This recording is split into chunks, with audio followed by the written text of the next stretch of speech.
Hello, beautiful people. This is Allison From-Tapp from Spalding University's Counseling Center back again for day 9 of our Greater Good Toolkit of tools for you.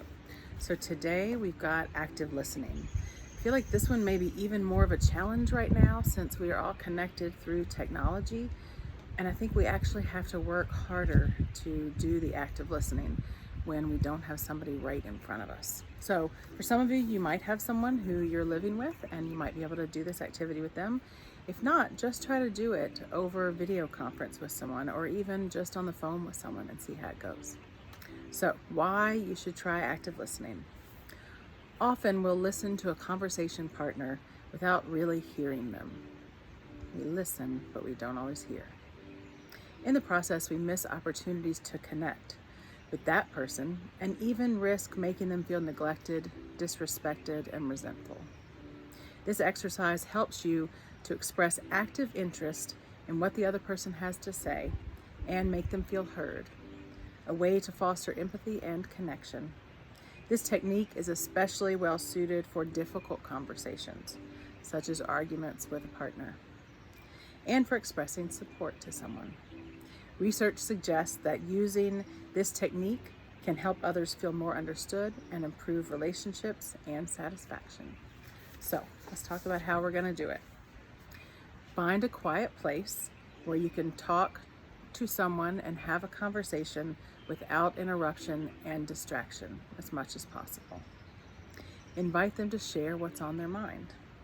As they do so, try to follow these steps below. You don't need to cover every step, but the more you do cover, the more effective this practice is likely to be. So, 1, paraphrasing. Once the other person has finished expressing a thought, paraphrase what they said to make sure you understand and show that you're paying attention.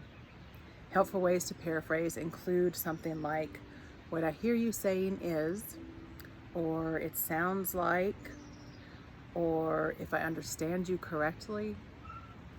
Next, ask questions. When appropriate, ask questions to encourage the other person to elaborate their thoughts and their feelings.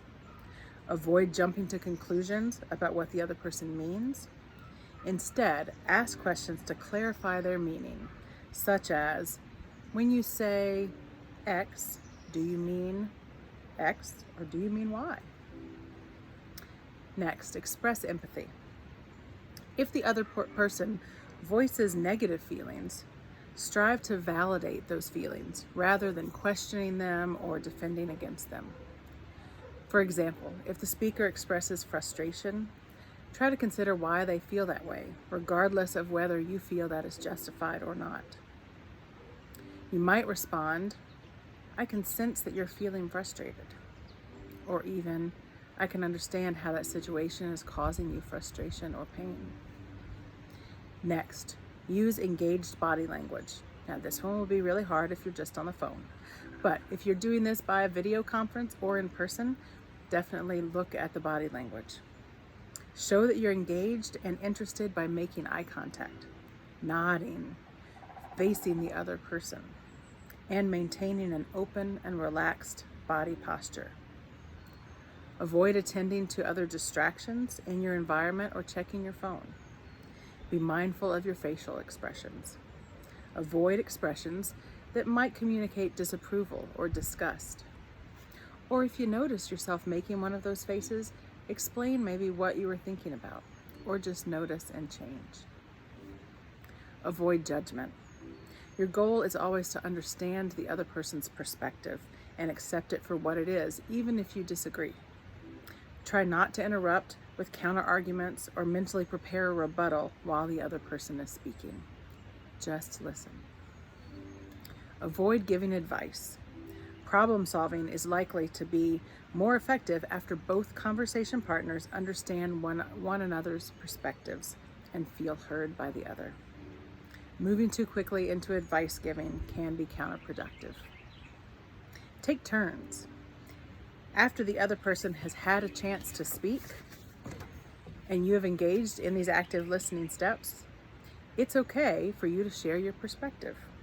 When sharing your perspective, express yourself as clearly as possible, using some I statements, such as, I feel overwhelmed when you don't help around the house.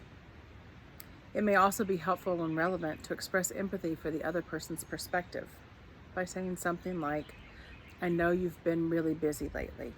I know you don't mean to leave me hanging. We all get distracted by other things, so showing that empathy is really important.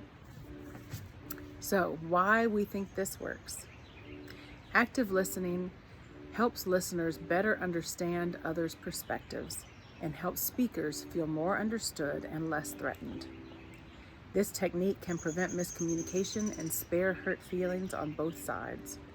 By improving communication and preventing arguments from escalating, active listening can help relationships be more enduring and satisfying. Practicing active listening with someone close to you can also help you listen better when interacting with other people in your life, such as students, coworkers, or roommates. So, try some active listening today in whichever way you can, and as always, have a fabulous, wonderful day.